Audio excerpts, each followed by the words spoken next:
देखिए, कहा जाता है कि भाग्यवाद के भरोसे बैठना कायरों की निशानी होती है और इसीलिए देश में लगातार आंदोलन होते रहने चाहिए, क्योंकि भाग्य के भरोसे अधिकार कभी नहीं मिलते, न्याय कभी नहीं मिलते। और उसी न्याय के लिए एक प्रोफेसर हैं दिल्ली यूनिवर्सिटी की, जो कि अनिश्चितकालीन धरने पर बैठी हुई हैं क्योंकि उनकी नौकरी छीन ली गई थी अवैध कारणों को जो है वो जायज़ बताकर। और वही प्रोफेसर आज अपने कॉलेज की जो है प्रिंसिपल के ख़िलाफ़ प्रोटेस्ट कर रही हैं। आप इसे देख सकते हैं, प्रोफेसर रितु सिंह यहाँ पर प्रोटेस्ट पर बैठी हैं और आज तीसरा दिन है। तीसरे दिन में उनके साथ तमाम लोग समर्थन में आए हैं, तमाम लोग आ रहे हैं राजनीतिक संगठनों से, सामाजिक संगठनों से। लेकिन सवाल सिर्फ ये है कि क्यों मीडिया के कैमरे यहाँ तक नहीं पहुँच पाए, क्यों उस तरीके की भीड़ यहाँ तक नहीं पहुँच पाई जो कि तमाम राजनीतिक मुद्दों को समर्थन देने के लिए आती है, और यहाँ पर उस भीड़ की कमी नज़र आ रही है।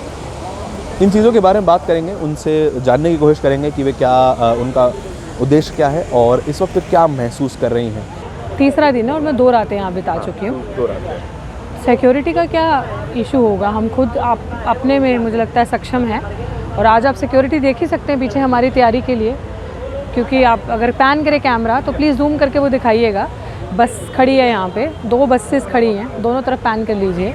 इनको दलितों से इतना खतरा है कि दलित जब अपने हक हकूक़ की बात करते हैं, पिछड़ा समाज, आदिवासी वर्ग, अगर बहुजन समाज बेसिकली अपने अधिकारों की बात करता है तो इतनी फोर्स आ जाती है एक उनका मनोबल गिराने के लिए, दिखाने के लिए। तो बड़ी अच्छी बात है, वो अपनी ड्यूटी कर रहे हैं, हम अपनी ड्यूटी कर रहे हैं। खतरा कोई नहीं है, बैठे हैं अकेले। समाज से रिक्वेस्ट है कि बार बार यही चीज़ कहती हूँ कि आते हैं, ऐसा नहीं है नहीं आ रहे, लेकिन जिस तरीके से साथ देना चाहिए वो साथ नहीं दे रहे। मलाल नहीं रहता बिल्कुल भी। बाबा साहब के साथ भी तो यही हुआ था, डॉक्टर अम्बेडकर के साथ क्यों नहीं दिया? तो डॉक्टर अम्बेडकर भी तो कहते थे मुझे मेरे समाज ने ही धोखा दिया, तो मैं क्यों मलाल करूं किसी से? मैं अपनी लड़ाई लड़ने के लिए खुद सक्षम हूँ। मैं ज़मीन पे आई हूँ, मैंने हिलाया, मैंने अपने समाज से रिक्वेस्ट करी, अपील डाल दी, इससे ज़्यादा मैं क्या करूँ? मैंने बोल तो दिया, बता दिया जो मेरे दिल की फीलिंग्स थी, जिस मानसिक तनाव से मैं गुजर रही हूँ, जिस फीलिंग से मैं एवरीडे, जिस दर्द से देखती हूँ कि एक अपराधी, एक क्रिमिनल, एक मुस्लिम अपनी कुर्सी पे तैनात है, इतनी बड़ी धाराओं के बावजूद, जिस पे चार्जशीट जमा हो गई है। चार्जशीट समझ रहे हैं, उसमें चार्ज लग गया है कि उन्होंने वो क्राइम किया है, उन्होंने वो फ्रॉड किया, उन्होंने वो फॉर्जरी करी है। अगर इतना सब होने के बावजूद बेगुनाह सड़क पे है, आप देख लीजिए, सड़क पे हूँ और वो अभी भी कुर्सी पे है, तो ये दुख है। और समाज ही हर लड़ाई जीत सकता है। अगर समाज 2018 में घुटने टिका सकता था, और अगर आज समाज सच्चे तरीके से, सच्ची नीयत से यहाँ पे आके मेरा साथ दे, तो मैं हर लड़ाई जीत सकती हूँ। मैं क्या, बहुजन मेरी लड़ाई नहीं है। मैं बार बार कह रही हूँ, व्यक्ति विशेष की लड़ाई होती, डॉक्टर रितु सिंह की लड़ाई होती तो डॉक्टर रितु सिंह भी नौकरी पे होती। दलाल पीछे थे, दलाल चाह रहे थे, दलालों ने ये तक भी ऑप्शन दिया आप हमारे साथ आ जाएं, आप जो कहें आपको वो नौकरी मिलेगी, जिस जगह जिस कॉलेज में कहें।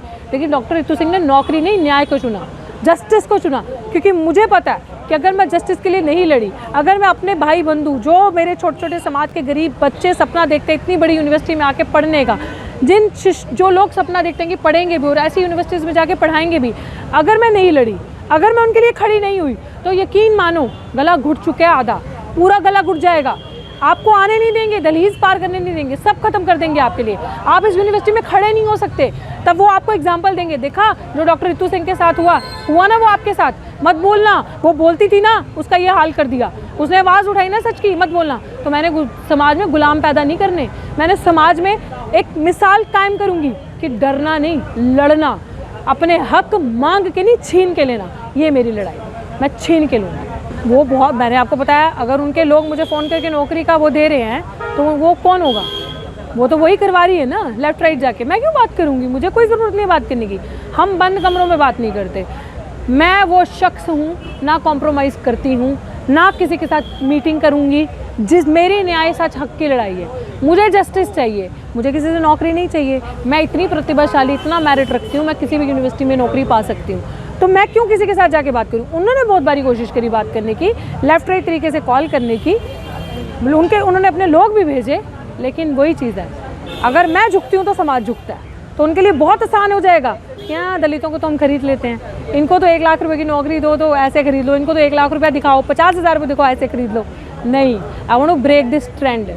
मैं इस ट्रेंड को, जो उनके दिमाग की ये सोच है, ब्रेक करना चाहती हूँ, ताकि हमारा समाज जागे और ये देखे कि अगर हम लड़ सकते हैं तो हम सब कुछ जीत सकते हैं, क्योंकि डॉक्टर अम्बेडकर भी एक थे, भगत सिंह भी एक अकेले थे। मैं आपको बता तो रहा हूँ, लीगल सोल्यूशन भी मैं उस पर ज़्यादा चर्चा नहीं करना चाहता, वो अदालत में पेंडिंग है। लेकिन लीगल सोल्यूशन यही है कि जो जो कानून तोड़ा है बड़े बड़े पदाधिकारियों ने, जैसे डॉक्टर रितु का केस जो अभी कोर्ट में लंबित है, वो क्या है कि प्रिंसिपल साहिबा ने, जो दौलत राम कॉलेज की हैं, उन्होंने फर्जी बच्चे ईजाद किए, उनके झूठे दस्तखत करे और करवाए और उनका इस्तेमाल करके इनको नौकरी से निकाला, जबकि इनकी नौकरी में कोई भी कमी नहीं थी। ये इल्ज़ाम है और ये SC/ST एक्ट का एक प्रताड़ना है एक तरह से। वही तो केस चल रहा है प्रिंसिपल साहिबा के ऊपर, रजिस्ट्रार साहब के ऊपर, चेयरमैन दौलत राम के ऊपर और बहुत सारे प्रोफेसर्स के ऊपर, जिन्होंने एक झूठी मीटिंग की। डॉक्टर रितु के ऊपर जो झूठे इल्ज़ाम थे उसको साबित करने के लिए एक झूठी मीटिंग की, यही केस चल रहा है। तो इसीलिए मैं उस केस के विषय में ज़्यादा बोलना नहीं चाहता, वो सब जुडिस है। सिर्फ आपको इन्फॉर्मेशन के तौर पे, क्योंकि ओपन कोर्ट का कॉन्सेप्ट ये है कि देश में ओपन कोर्ट्स में क्या हो रहा है, ना सिर्फ वो इंसाफ होना चाहिए बल्कि इंसाफ होता हुआ दिखना भी चाहिए। और हर एक नागरिक का ये फ़र्ज़ भी है और आप लोगों का भी फ़र्ज़ है कि अदालतों में क्या हो रहा है वो आप उसको डिटेल में रिपोर्ट करें।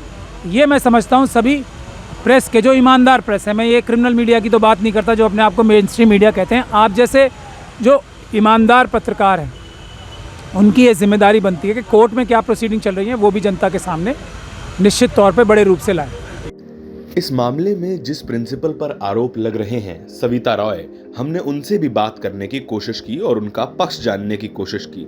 बार बार कांटेक्ट करने के बावजूद उनकी तरफ से कोई जवाब नहीं मिला और ना ही दौलत राम कॉलेज की प्रिंसिपल सविता रॉय ने अभी तक इस पूरे मामले पर अपना कोई पक्ष रखा है।